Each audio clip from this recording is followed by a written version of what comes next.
Big boss Marathi season 6च्या घरामध्ये कालच्या भागात एक मोठा राडा पाहायला मिळाला। दिव्या शिंदेला बिग बॉसच्या घरातून बाहेरचा रस्ता दाखवण्यात आला।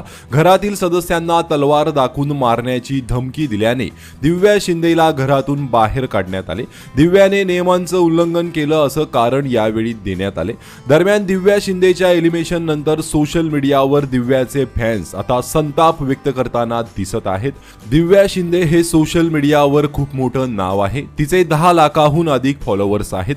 अनेकांनी दिव्याच्या पोस्ट शेअर करत आता नाराजी व्यक्त केली आहे। आजपासून बिग बॉस पाहणं बंद अशा कमेंट येताना दिसत आहेत। बिग बॉसने जे केलं ते अत्यंत चुकीचं केलं, कारण रुचितानेही दीपालीला धमकी दिली होती की मी तुझं आयुष्य बर्बाद करेल। बिग बॉसला ते नाही दिसलं का आणि दिव्याच्या एका स्टेटमेंटने दिव्याला घराबाहेर काढणे हे चुकीचं केलं बिग बॉसने। आजपासून बिग बॉस बघणं बंद, आता बिग बॉस शो आम्ही बघणार नाही, विषय संपला अशा कमेंट करत दिव्याचे फॅन्स आता संताप व्यक्त करताना दिसत आहेत। आणि यामुळेच आता बिग बॉस मराठीच्या TRP वर फरक पडतो का हे पाहणं ही महत्त्वाचं असणार आहे। तर याबाबत तुमची काय प्रतिक्रिया आहे? दिव्याला बाहेर काढणं योग्य की अयोग्य? तुम्हाला काय वाटतं? कमेंट करून नक्कीच सांगा। धन्यवाद।